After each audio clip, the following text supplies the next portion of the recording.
Hello guys, I decided to make a quick little video showcasing the new Icejade Aegerine Rahn that we will get on Cyberstorm Access, or however that set is called, because I truly believe this card will have a lot of impact on the Atlantean strategy.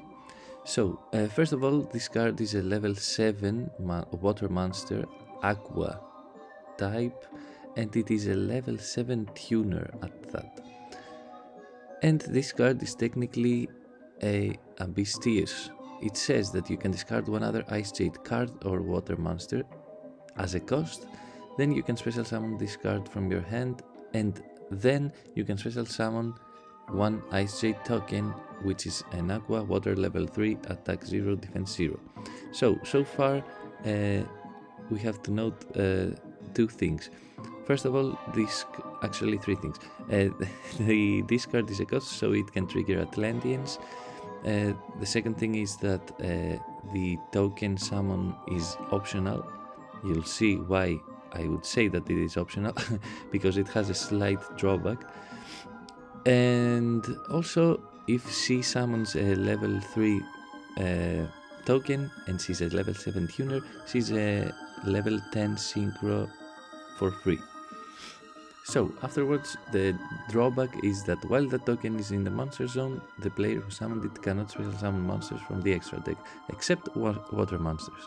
So she can technically only summon Changing or the Icejade Aegerine Gimir. But of course, the thing is that this drawback is not that serious, because if you link off the token or you synchro summon with it, the waterlock is extinguished.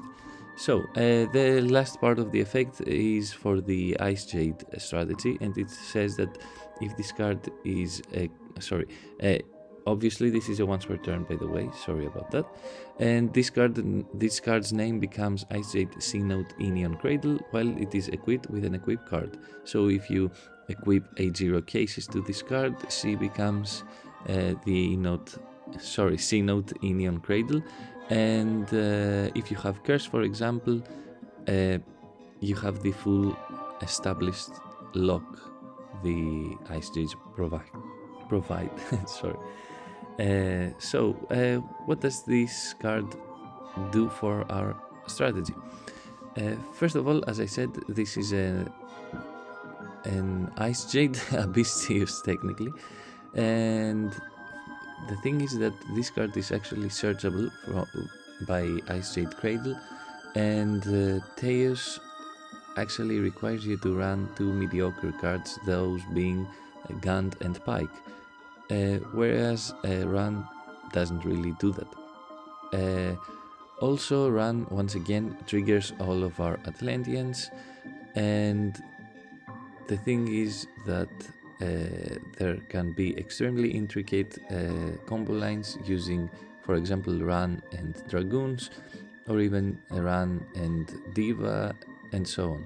Also, Cradle can search out Tremora or Aegerine or whichever else Icejade card you want to run. I generally only run Tremora and maybe Aegerine and Acti, but now that we have this insane card, I don't think I will ever be running anything else other than maybe Tremora.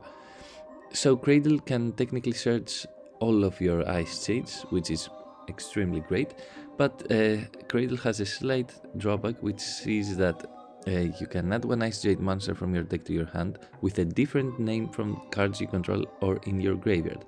So if you have Rahn on the field or in the graveyard, you cannot search another Rahn. Also note that Cradle is not once per turn. But we have several ways we could manipulate the graveyard and, for example, remove the Rahn from the grave and actually be able to search another Rahn with Cradle. For example, Deep Sea Area can banish our Rahn, get us a Sea Serpent, and then if we have Cradle in the hand, we can search another Rahn. So yeah, I also think Rahn can result in Dragite being a lot more useful in our strategy. because the Rahn token and Lapis, for example, can easily make a level 8 synchro, which could be our target, which is super powerful even at this day and age. And even Aegerine plus Neptavis can result in that, because she is a level 7 tuner. So I have several combos I tried toying around with using Aegerine and Dragoons. Nothing spectacular, these aren't the pinnacle of comboing, these are just the first things that came to my mind when I saw the card.